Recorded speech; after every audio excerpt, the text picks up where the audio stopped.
guys, alors bienvenue ou re-bienvenue sur ma chaîne. Aujourd'hui je vais manger un poulet fumé sauce graine, de la banane plantain mûre bouillie et ici c'est quoi? Du foufou, j'ai fait du foufou. Aujourd'hui il y a courrier du cœur et il y a aussi dédicace, donc reste là. En boisson je vais tester, je ne sais pas c'est écrit en japonais. En boisson, je vais boire du thé oolong au raisin blanc. Et bien sûr, je vais commencer par faire les shout-out parce que je sais que vous aimez les shout-out et que j'aime vous faire plaisir à faire les shout-out. Premier shout-out pour Manon 974 Bouya, pour Noëlla 94 et en dernier pour Kololo 971 Bouya. Je vous aime tous très fort, bon appétit. Désolé pour le bruit, il fait méga chaud, j'ai mis mon ventilateur en marche. Comme toujours, j'ai ma colle d'essuie-water juste ici. Les boissons que vous mettrez dedans, l'eau, n'importe quelle boisson que tu mettras dedans gardera la même température jusqu'à 48 heures, 72 heures si tu mets des glaçons, hein. Si c'est une boisson chaude, ça restera jusqu'à 13 heures chaud. Et bien sûr, ça vient en tout format pour enfants avec paille ou sans paille. Bon, je vais commencer là tout de suite par goûter ça. Alors, ça je viens de le faire, c'est la première fois que je fais du foufou, donc normalement ça devrait être bon.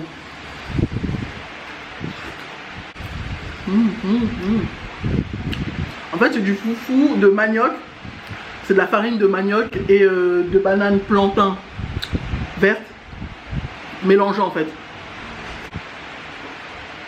Voilà.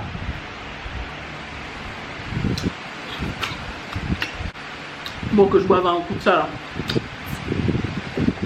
C'est la première fois que je prends cette boisson là.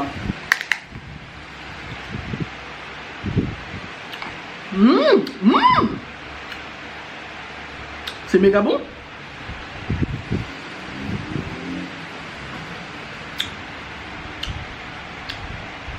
C'est pas un simple thé au raisin blanc, hein. Il est méga bon celui-là. Si vous pouvez mettre la main dessus, allez-y, je l'ai pris à Asia Market ici à Tours. Bon, alors le courrier du cœur d'aujourd'hui concerne une jeune fille qui a 15 ans, qui va bientôt avoir 16 ans.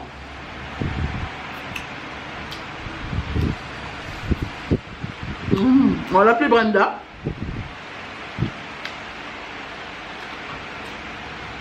Ce qu'il faut savoir, c'est que Brenda avait pour habitude de vivre avec sa mère, sachant que ses parents sont séparés. Elle vivait avec sa mère depuis son plus jeune âge, hein.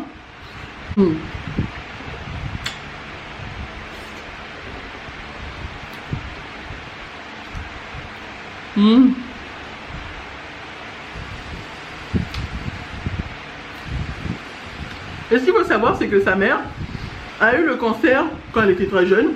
C'est d'ailleurs à ce moment-là que ses parents se sont séparés.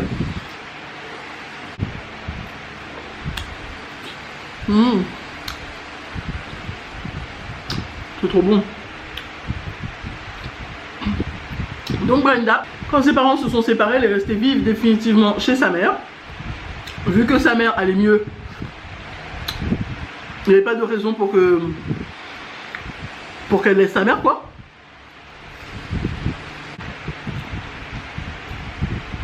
La banane plantain, c'est méga sucré, celle-là, parce qu'elle est mûre.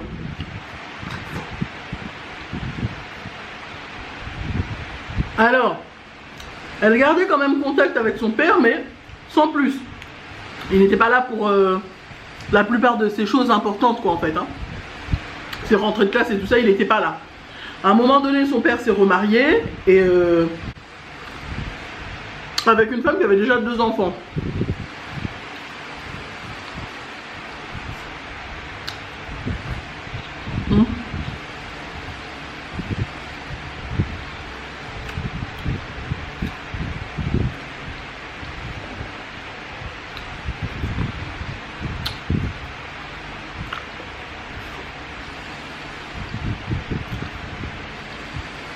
Là récemment, il y a 1 an à peu près,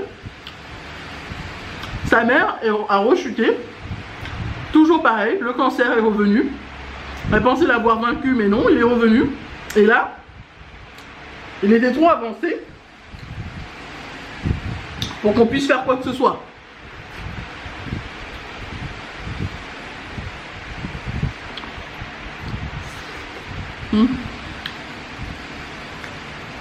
Donc sa mère lui a dit que quand elle passera de l'autre côté, quoi, bah sa fille devra aller vivre avec la fille, notre abonné devrait aller vivre avec son père et avec la belle-mère et essayer de créer des liens avec son père. La fille, elle a dit pas de souci.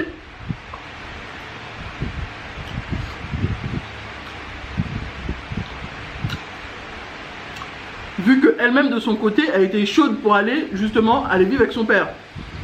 Sa mère lui a clairement dit, avant de mourir, j'ai laissé de l'argent pour toi de côté, pour que tu puisses facilement te prendre une première voiture, un appartement et tout ce qu'il faut comme meuble dès le départ, quoi, dès que tu vas commencer la vie active.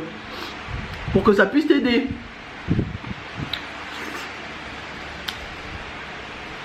Du coup,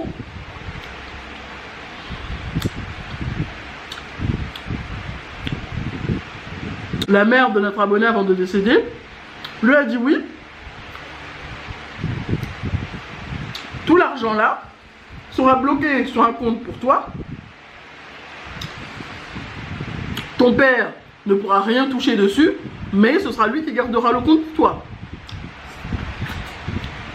Parce que c'est un compte bloqué.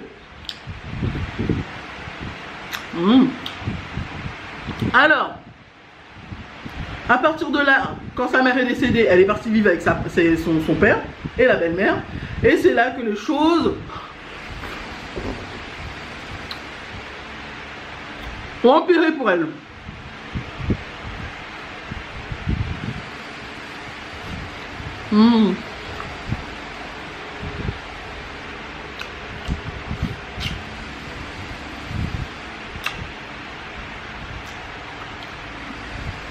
Alors, elle nous dit que à chaque fois qu'elle avait un moment avec son père pour créer un lien ou quoi que ce soit,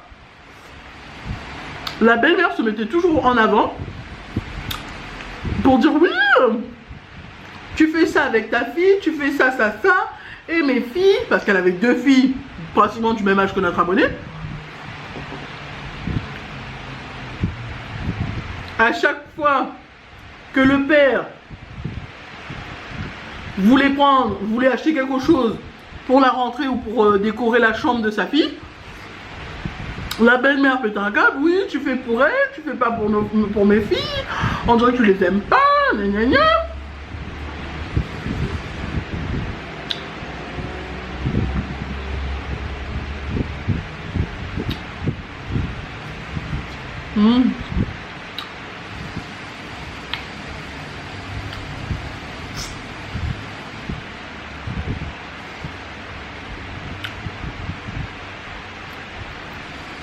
Notre abonné qui dit que sa belle-mère a souvent été vache avec elle.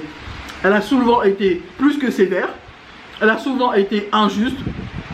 Quand le père n'était pas là, elle se comportait vraiment comme une personne tyrannique, quoi. Elle nous dit qu'elle n'en pouvait plus. Et que là, comme elle sait qu'elle va bientôt avoir 16 ans,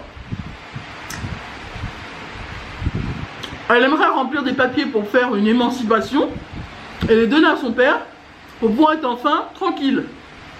Parce qu'elle a bien vu, à chaque fois qu'elle faisait un pas avec son père en avant pour créer un lien pour une sortie ou un truc comme ça, la belle-mère se mettait en travers du chemin en gros. Et elle disait tout le temps, bah, prends aussi les filles, fais ça aussi avec les filles, allez-y avec les filles.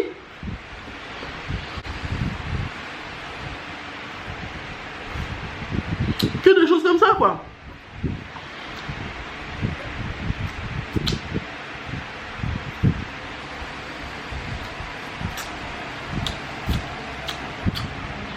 Donc elle nous dit qu'elle avait l'impression de faire un pas en avant avec son père, mais deux pas en arrière. En gros, de ne jamais avancer. Jamais. Et que là, du coup, comme elle en a eu marre, et qu'elle a remarqué que quelqu'un rentrait dans sa chambre et fouillait dans ses affaires sans son autorisation, elle a décidé de mettre une caméra. Et quand elle a vu dans l'enregistrement sa belle-mère qui venait fouiller dans ses affaires à la recherche de quelque chose. De quoi, elle ne sait pas.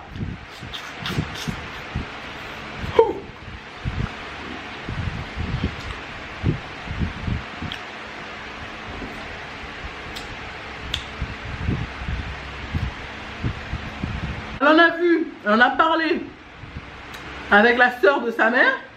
La sœur de sa mère lui a dit, écoute, si ça ne va vraiment pas avec ton père, je peux parler avec lui et te prendre chez moi. Il n'y a pas de souci.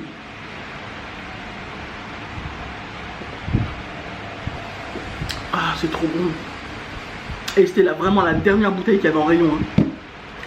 Toutes les autres personnes ont pris toutes les bouteilles et il restait que cette bouteille-là. Et quand j'ai vu ça, je fais, oh bah tiens, je vais tester. C'est trop bon. C'est trop bon. Je vais pas le gaspiller en me rinçant la bouche avec ça. Je vais le boire après. Pour me rincer la bouche, je vais boire l'eau de la Cold Nest Water. Alors, quand le père a vu la tante, mais apparemment, il est fâché. Parce qu'il ne veut pas que sa fille, notre abonné, le quitte. Mais il assure prendre les choses en main et s'occuper de la belle-mère. Donc je vais essayer de voir avec notre abonné pour voir si elle peut me tenir au courant. Comme ça, je peux vous tenir au courant. En attendant, comme conseil, franchement, mets les papiers en attente. T'as pas besoin d'être émancipé pour le moment. T'as ton père. Il va normalement gérer les choses. Et si ça ne va pas bien, au lieu de t'émanciper, va vivre avec ta tante ou avec la famille de ta mère. Je suis vraiment désolée pour la perte de ta mère. Je suis vraiment désolée. Essaye de voir aussi avec ton père parce que lui aussi, c'est à lui de se mettre à ta place. Hein, c'est à lui de comprendre ce que tu vis. Mais imagine, lui aussi, il a vraiment partagé quelque chose avec ta mère, même si au final ils se sont séparés.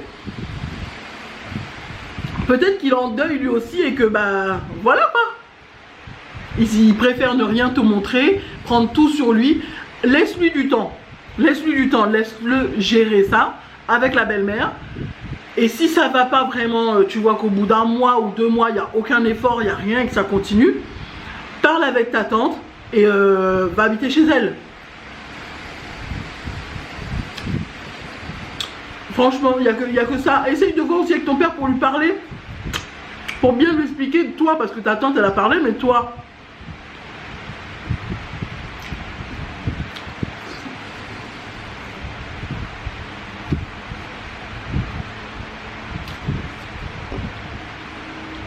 Essaye de lui expliquer avec tes mots, tes sentiments, ce que tu ressens de toute cette situation. Et balance-lui tout aussi, dis-lui tout ce que ta belle-mère fait. Il doit pas être au courant, hein. Parce que si elle fait ça quand il n'est pas là, c'est qu'il doit pas être au courant. S'il est au courant, elle se gênerait pas pour le faire devant lui. Mais si elle attend qu'il soit au travail pour te faire subir tout ça,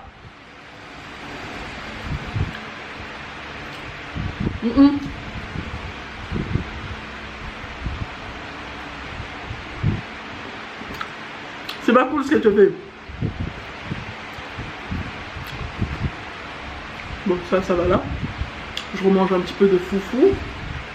Il est bon, la sauce elle est très bonne avec le foufou. En fait, le foufou il a pas de goût. Hein. Il est neutre. Il est vraiment neutre, il a pas de goût. Ce qui apporte le goût, c'est la sauce avec laquelle tu manges ça.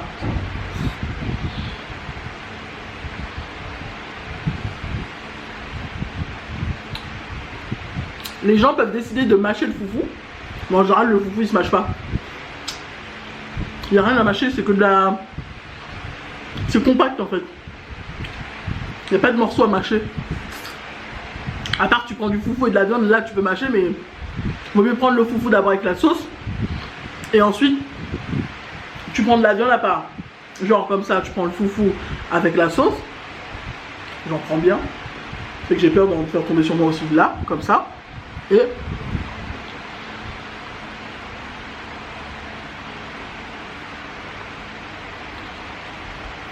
si tu veux le sucer un peu, tu peux le sucer un peu, mais... après, il y a des gens qui peuvent croquer, hein.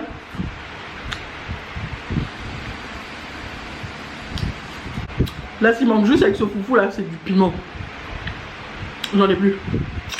Un coup d'eau et ensuite, je vais vous dire bye. Ouf. Oh. Je peux même pas vous dire que les glaçons d'hier sont restés, hein. J'ai bu tout hier. Toute ma bouteille là de machin, j'ai tout bu avec Aaron et Sephora. Du coup ce matin j'ai remis une bouteille d'eau au congèle. Je l'ai congelée, je l'ai transvasée là-dedans. Du coup il y a des glaçons.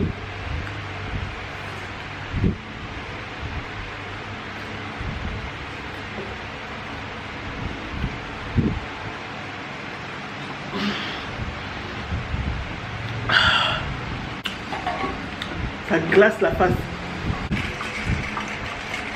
Mais c'est des glaçons de ce matin donc... So guys, j'espère que vous avez aimé cette vidéo. Si vous avez aimé cette vidéo, n'hésitez pas à liker, à vous abonner et à cliquer sur la petite cloche qui est juste là pour recevoir toutes les notifications. Je vous aime tous très fort. Bye.